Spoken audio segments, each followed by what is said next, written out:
Numaranızı бере бериңиз. Ошо жаңы айткандай эле бага 5000 саат салып выясыл деген кайра кирсем кирбей калганмын да. Кайра кирсең болот деп соттон айтышкан экен бул балагачы. Короче, азыр өтө неме туугандар, ошо эки угуп аткандар болсо мен аябай суранат элем.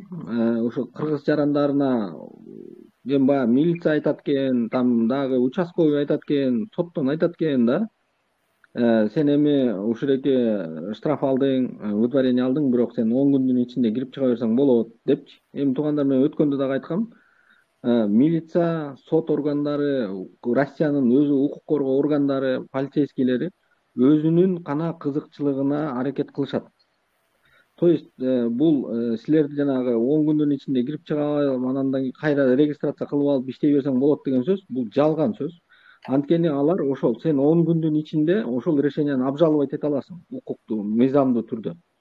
Булар ошол эки сени 10 күндүн ичинде алакты кылып атышат да. Мындайча айткандачы, сен кирип чыкканга кетесиң, убактың уже обжалованияга убактың кетет, ошол эки менен сен кийин уже сот мыйзамдуу түрдө соттошуп кайра депортациядан чыга албай калдың деген сөз да. Булар ошол 10 күндө кирип чыгсаң, потому что мен өткөндө да айткам, 10 күндө ичинде тигиреки приговор күчүнө кирет, андан кийин где-то бир 2-3 ай, 3 айдан 6 ай, 1 жылга чейин тигирек базага киргизилет. Сен ошол экинден кийин анан жанагы кийин 3 ай кирди чыкты кылып алып, регистрация кылып жүргөнүң чыкканы ошол да, базадан чыга берет. Ал 3 айга чейин тиги сен базага киргизе элексиң да, немен ФМСдинчи. Сен запретке түшө элексиң, мындайча айтканда. Приговордун күчүнө кире элек болгон. Базага кире элек. Анан 3 айдан кийин анан сен тигирек немеге түшүп калып атпайсыңбы? Тигирек автоматически чыгат. Ошондуктан полициянын ошол экинте 10 күндө барып келе калып анан регистрация жасап жүрө бер деген сөздөрүнө вообще ишенбеңиздер. Полиция силерди алдап атат. Силерди дагы ошентип алдаган. Мына бүгүн дагы мага келишти балдар. Тоже ошол экинтип 10 күндүн ичинде регистрация кылып жүрө бер деп, алар Россиянын территориясында почти 4-5 ай жүргөн. 5 айдан кийин кармап туруп, азыр 10 жылга уже депортация кылып ташташты. Баягы биринчи депортациядан кийин сен өзүң баягы чыгып кеткен эмессиң деп туруп, үстүнө кайра да 5 жыл кошуп, 10 жылга запрет койгонго акысы бар Россиянын депортация кылганга. Выдворение кылып таштады мына. Ошондуктан полициянын сөздөрүнө ишенбегиле. Эгерде полиция ошол экинде силерге жакшылык каалап, сонун болсо силерди сотко алып барып ошол экинтип выдворение кылып ийет беле. Акчаңарды алып эле тигирек отделениеден чыгарып иймек да. Туура айтамбы? Туура. Ошондуктан полиция сотко жеттиңерби? Ишиңер чатак болду деген сөз булчу. Сотко жеттиңерби?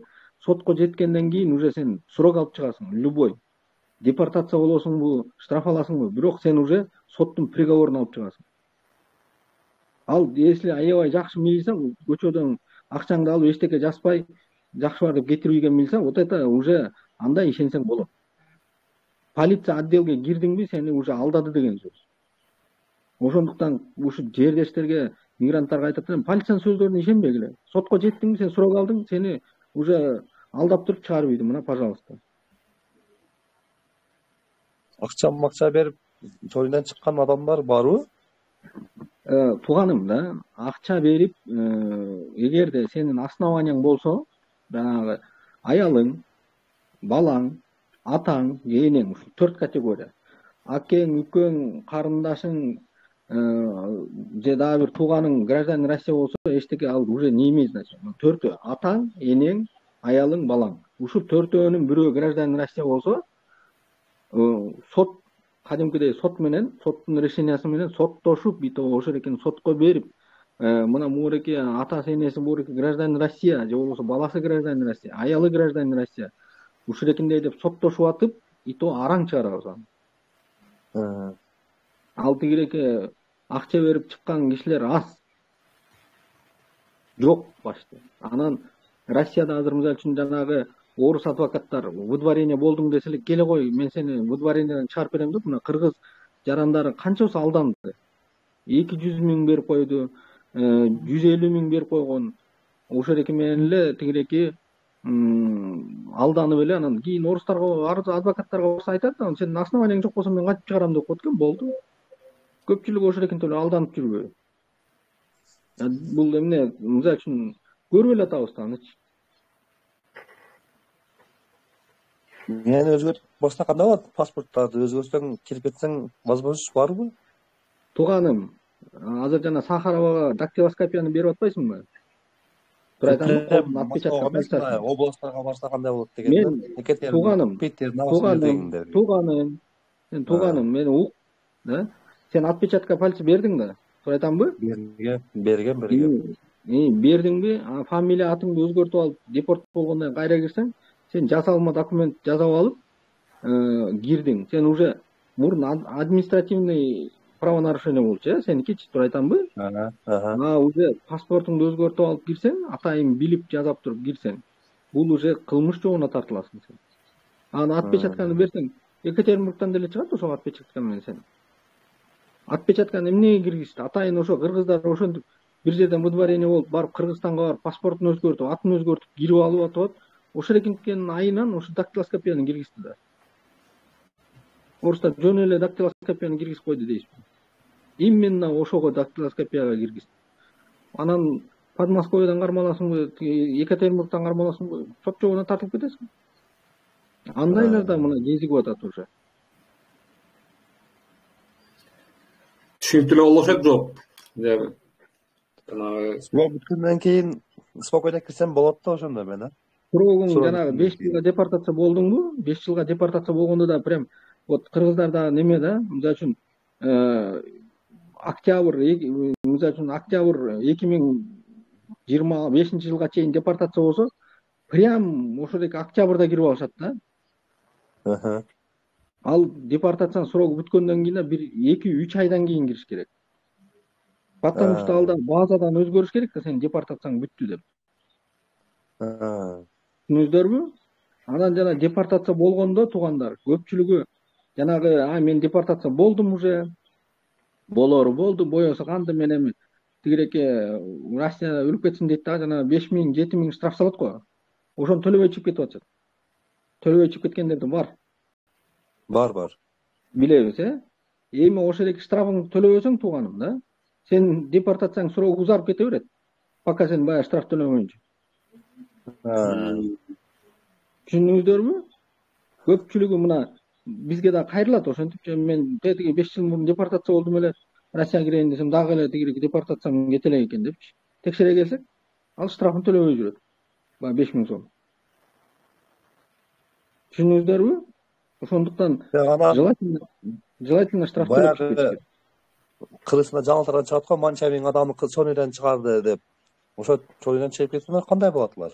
Тууганым, андагы мындай да, мисалы үчүн депортация деген бул сага соттун решениясы чыкты деген сөз. Туура айтамбы? Жанагы черный списоктан чыкты деген, ал жанагы 2 штраф алып, анын өзү билбейт, ал тигиреки черный списокко түшүп кеткенин билбей эле жүрүп, анан черный списокко түшүп кеткендер бар го. Ошол экелер чыгат. Сен соттун решениясын депортация болгон кишилерге андай амнистия жайылбайт. Түшүндүңүзбү? Сизге бир нерсе айтып берейин. Мен таган баласы бар да. Ошол дагы депорт болуп келген. Так. Былтыр баягы адамдар чонуйдан чыгарганда ал дагы сапарен болуп, дагы чонуйдан чыгып кетти да. Азыр Фантага кетип калган ал.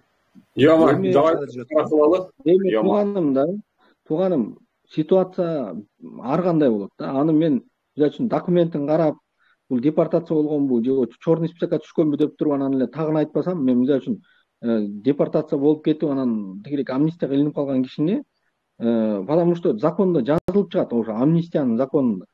Айтат го ошол жерде. Только тигирек административный выдворение болгон кишилер бул немеге амнистияга жатпайт деп чыгарат. Жазып коет ошол жерге. Же болбосо ошондо административный выдворение болгондордун баланча статьяга тиешелүүлөрү чыгат деп жазып коет. Түшүнүңүздөрбү? Ал жерде статьяга карап, подпунктка карайт. Эгерде жеңил неме менен түшкөн болсо ошого карайт. Эми ал амнистиялар түркүн неме менен чыгат. Баягы шарты мененчи. Дагы кийинки өтөлө, Йома, все түшүнүктүү болуп окшойт. Мен айын сурап Мен айым суроңуз болсо бериңиз. Мен айымда жокпу? Суроо жокпу? Колуңарды көтөргүлө. Негедир бүгүн тынч го. Комментарийда ызычуу болуп аткан жанагычы. Ошол суроолорду азыр бергиле, мына юрист келди, атайын чакырды. Assalomu alaykum Ерлан мырза. Алейкум ассалам. Силер айтып атканга кошулам. Негизи Россия өзү беспредел жана сот процессичи туурабы? Россия өзү беспредел ал боюнчачы. Анан биздикилер азыр айтып атпайбы? Ментип кирип, тигинтип кирип, алмаштырып, чабыштырып, кайсы областка кетип калсак депчи. Россиянын өзүнүн граждандары, менин тааныштарым 5 жыл мурун кредити көчө чыгып калып, 1,5 миллионго чаап салды азыр соттун иши мененчи. Анан биздикилерге айтат элем, андай мындай алыс эле болгула депчи. Жашырып паспорт которуп, же да бирдеме кыла калыпчы. Негизичи оюмду айтайын дегем. Туура негизи ушундай болуп атат. Тилекке каршы. Биз эмес Россиянын өзүнүн граждандары кыйналып, чайналып атат азыр. Эми булар ачыгын айтканда Россия не совсем правое государство, дейм, ачыгын айткандачы. Типа иштей турган дегени жетелеп да буларчы. Жок, мындай да эми баягы Россия азыркы учурда деп айтсак болот да, азыркы учурда, к сожалению, Россияга кыйын болуп атат, жанагындай согуш алды, согуш болуп атат. Ошол эки баягы ички проблемаларын мигранттарга салып, ошол экилерге баягы эл Россиянын элинин көңүлүн башка нерсеге, согуштан башка нерсеге буруш үчүн ушул эки мигранттардын темасын аябай разыгрывать этип, ойношуп ушул экиге алдырышты да, туура айтамбы, азыркы учурда. Эми буга чейин мындан бир 5 жыл мурун соттордо биз ошол эки Кыргыз Республикасынын жарандарынын укуктарын жакшынакай коргоп, баардыгы ошо законный порядкта деле кетип турган. И Кудай эми баягы үмүт шайтан дейт, үмүттөнүп туралы, Кудай буюрса эми Россия деле кийин ушул эки кандайдыр бир жакшы жакка өзгөрө турган болсо, кийин деле кайра ушул эки правовой поле деп коет, ошол эки кайтып келиши мүмкүн да. Учурда ошол экиндей болуп атат.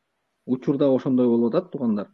Эми Россияны жамандай берген да болбойт. Мен мисалы үчүн ошол Россиядан эле нан туз таап жеп атабыз, туугандар. Кичине баягы ошол экиндейлер болот. Андай көрүнүштөр Кыргызстанда деле болуп атпайбы кээде? Карасаңыздар. Туура айтамбы? Кыргызстанда деле болуп атат. Так что Ерлан мырза, мен жамандаган жокмун. Негизи булардын ички өзүнүн закондору боюнча биз да признавать этпейт, өзүнүн гражданын признавать этпейт да. туура. Ашалдап коет, билген жериңе барсак болот. Ламбайка жанагы азыр учурда суроо жок болуп атат. Жаңы мыйзам боюнча ушу катышып аткандарга кичине маалымат берип коелу, кандай дейсиз? Али выдворение жок болот экен деп сакалчаны таксырлар чыга эле аракет этет, эли дарбытып Ирланд дегенде дагы сырай деген чыгып атат. Туугандар, ошол эки закон боюнча биз отдельный видео тартып чыгарганбыз негизи, туура айтамбы? Калың баягы элдин калың катмарына ошол эки дагы эле жете элек окшойт. Дагы бир жолу айтам, ал закон чыкты. Закон жанагы бурекеденде Кыргыз Республикасынын граждандарынын ошол эки депортация болоордун астында атасы, энеси же болбосо аялы, баласы, ошол экилердин бирөө гражданин Россия болсо, же болбосо ошол эки узак убакыт Россиянын территориясында жашаса, мурун эч кандай укук бузук кылбаса, же болбосо ошол эки ипотекасы бар болсо, ошол эки ипотека итотан бурекеденде кээ бир кишилер айтышы мүмкүн да, мындай да, ситуация мындай болот. Аялы менен күйөөсү ипотека алган, например, да. Үй, например, аялына жазылган. Күйөөсү тигиреки немеге түшүп калган, ФМСкечи. Анан бул үй меники деп да ойлошу мүмкүн. Андай да болбойт. Эгерде ипотека өзүнүн атында болсо деген дагы кээ бир жерлерде ушул экиндейлерди карашат да. Ошол экиндей гана адамдарга бул закондун ишмердүүлүгү таркайт. Ошол эки гана адамдар, ошол эки жанагы депортация болбостон анын ордуна 40 миңден 50 миңге чейин штраф салынып чыгарылышы мүмкүн.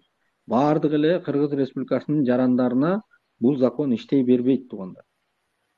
Бул такыр эле тиги выдворениянын аты менен болду деген сөз эмес, туугандар. Да, эми кичине баягы көп кишилерибиз ошол экиге выдворение болбой, ошол эки статьянын негизинде штраф алып чыгышы мүмкүн, да. Бул да болсо ошол эки Россиянын казынасын толтурууга, кандайдыр бир чыгашаларын ордун жабууга болгон аракет. Эми элестетиңиздер, көп кишилерге 50 миңден штраф салып кой берсе, азыр 5 миң сомдон штраф салып кой берип атат тура айтамбы? Ошол эркинде деле Россиянын канча казынасын толтурдук. Азыр 50 миңден салып кой берсе, тоже төлөйбүз да эле жок. Анан бүт баардыгы эле бул граждандарга, атуулдарга таркай турган закон эмес. Ал закондун 2 бөлүгү боюнча жанагы срок содержание Сахарова деген немелер бар. Сахарова сыяктуу жана центрларда кармала турган адамдардын срогуна көп тиешеси закондук ошого тиешелүү экен да, 90 күндөн ашпасын деген сыяктуучу. Анан баягы азыр көп ошо таркап кетиптир. Мен да көрүп атам ошол видеолорду. Даже аттуу баштуу кишилер эле чыгып алып айтып атышат да, тиме кишинин баарын удургутупчу кыргыздар.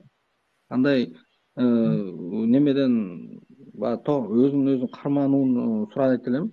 Законду жакшылап окуш керек, ар бир нюансын билиш керек. Комментарий чыгат ал законго, ошол эркинден кийин гана пайдалануу. Азыр ал закон дагы күчүнө кире элек. Совет Федерация тигиреки законду кабыл ала элек. Президент кол кое элек, ал закон күчүнө кире элек. Анан эле элдин баары удуруп кетиптир да, эми депортация жоюлду депчи. Андай болбойт. Ошол эркинден сактанууну суранат элем да кыргыздардан. Анан бүгүн мага бир мекендешибиз жазды личкама, баке. Ал айтат, жакында миграция регистрация аты менен алат экен го деп. Же не деген зеленый карта менен жүрүп калабызбы дегенде миш-миштер 2 жылдан бери айтылат өзүчү. Регистрация жоюлуу, эми баягы регистрацияны жеңилдетүү жолдору каралган да. Мына быйыл жанагы госуслугиден өзүңөр регистрацияга киргизүү боюнча мына жобо чыгып, баардыгы жеңил болуп калды, туура айтамбы? Мурункуга караганда кичине жеңил болуп калды. Бирок таптакыр регистрация жоюлат деген мен сөздү уга элекмин да. Зеленый карта менен жүргөндө ал мисалы үчүн эмнеге регистрация эмнеге багышталган? Регистрация мисалы үчүн эгерде ошодоки адамды издеш керек болсо, табыш керек болсо, каерден таап алганга багытталган регистрация. Кандайдыр бир мисалы үчүн мыйзам бузуу болсо, же болбосо ошол кишилердин отчетность, баягы канча киши кирди, каерге регистрация болду деген мындай отчетность үчүн регистрация кылат. Аны жөн эле отмена кылып ийсе анан ал тигиреки Кыргыз Республикасынын жараны Россияга кирип эле анан сиңип кетпейби анда? Кумга сиңген суудай болуп жоголуп кетпейби? Каяктан табат аны? Bir жерден правонарушение кылса. Туура айтамбы? Ошон үчүн регистрация таптакыр жоюлуп кетет деген бул эми неме да, баягы кандай десем, жомок деп деле айта албайм, бирок имиш эле сөз чынын айтайын. Мен ошону айтайын дедим да, мына регистрация деген өзү проблема кылып атышпайбы? Бул регистрация десе көпчүлүк түшүнөт экен, мына орустардын түшүнүгүндө өзү илгерки союз ичинде да. Это үйгө претендовать этип калат деген түшүнүк пайда бар экен да, көпчүлүккө до сих пор бар экен. Ал регистрация деген жөн эле жашагандыгың тууралуу уведомление болуш керек деп ойлойм да. Анан ошону жеңил кылып коюу оңой эле да, азыр технология өнүктү, интернет технологиялары өнүктү. Азыр аны жеңил кылып коюу оңой эле. Ошону кылышпай атат да. Негедирчи. Любой адам оңой эле телефондон жашаган тууралуу там геолокация жөнөтүп, плюс неме жөнөтүп, интернеттен эле жанагынтип уведомление берип койсо, мен ойлойм көп эле макул болот биздин кыргыздарчы. Акча төлөп отурбай, там неме кылып отурбайчы. Аны условия бар жаман неме болушат. Жакында эми мисалы үчүн мындай жаңы технология тууралуу сөз кылып калдың. Как раз ошо жаңы технологиялар боюнча эми азыр мен баягы кыргыздарга мындай неметейин, разработкада бул азыр только иштетилип атат да. Возможно, ушеке мисалы үчүн Россияга келген ар бир мигрант границадан өткөндө эле жанагыдай мобильный приложение көчүрүп алып, ошол жерге өзү катталып, анан ошол мобильный приложение менен возможно иштейт дегендей кылып атышат да. Ошо мен айтайын деп аткам. Ошо мобильный приложение менен баягы отчетностька турат деп атат да. Но эми буреки жакынкы жылдарда боло турган нерсе эмес. Азыр ал только азыр ойлонулуп аткан нерсе да. Анын такыр регистрация жоюлат экен кагаз түрүндө деген бул азыр имиш эле сөздөр. Так, бизде суроо берүүчү бар экен. Угайлы. Сурооңузду бериңиз. Азыр бизден микрофон сурады. Смайлик эже. Мен жаштарды, мен өгүнү суроо берген элем да, дагы деле баягы регистрацияны хозяин кылып берген 2 айга, анан 3 айга ушинтип улаптыр эмнеге депчи. Анан жооп бергенсиңер. Анан ошол дагы кече PDF кылып жөнөтөт го, ошону мен чыгарбай эле жүрдүм эле. Анан кече колум тийип чыгарып эле эме кылсам, аны эми көрдүм да мен уже 10 күндө өтүп кетти. Баягы паспортумдун срогу жазылбаптыр да. Анан ошо кандай кылам, эмне кылам? Ошон үчүн баягы 3 айга эле узартылды ошондон да. Вот ошол экенчин мен өткөндө эле ошо суроо бергениңизди айтпадым беле. Бул баягы регистрациянын срогу көп нерседен зависит этет. Бул жана паспортуңуздун срогунан же болбосо да көп нерселерден зависит этет. Тигерегинде федеральный миграционный службанын кызматкеринин ошол эки иш трудовой договордун срогунан да зависит этет деп мен айтпадым беле. Значит, сиздин ошол эки регистрация кылып берип аткан киши ошо паспортуңуздун срогун жазган эмес, соответственно тигилер ошо кыска срокко кылып койгон да. Эми кандай кылсам болот ошону? Эмне деп кайрылам? Эми кийинки регистрация кылып атканда кийинки да 2 айдан кийин 3 айдан эле бүтөт ал регистрацияңыз. Туура айтам, кайра регистрация. Ошол экинде регистрация кылып атканда сиз ошол эки тигиреки хозяйкаңызга жакшылап айтып, ошол эки срок паспортуңуздун срогун көргөзтүрсөңүз, анан ошол эки менен бул убакытта кылат. Бул хозяйка жазат ошондо, айтып койсоңуз.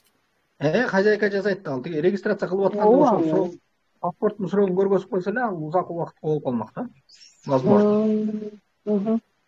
Рахмат. Анда өзү негизи немеси жок дейм, эч нерсе деле кылбай жүрө берсем болот да. Эми сиз 3 айга болуп калдыбы? 3 ай жүрө бериңиз, 3 айдан кийин. Ооба. Мейли, ошону эле билейин дегем. Рахмат чоң. Хорошо. Матисакова Аселже бериңиз сурооңузду. Матисакова Аселже бериңиз сурооңузду.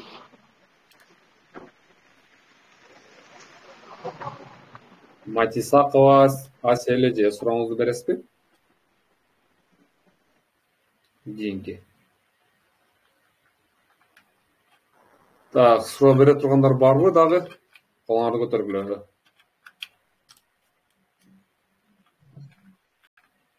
Так, эч кимде суроо жок окшойт. Матисакова эже кол көтөрдүлө, Аселже негедир. Бериңиз сурооңузду. Менин суроом, биздин трудовой договор электронный видде. Ошол неме жарайтпы мына регистрация кылганга? Электронный трудовой договор? Ооба. Электронный трудовой договор болсо аны распечатывать этип койсо болот эчке. Аны Жок, ошого деле одан эмне опись сурап атпайбы ошолорду? Биз только электронный видде эле берген да бизге неме ссылкасын элечи. Ушундан өзүңөр чыгарып аласыздар. Эчеге ошо ссылканы ачасыз да кагазга чыгарып алышыңыз керек сиз аны. Болду. Ошол болот. Рахмат.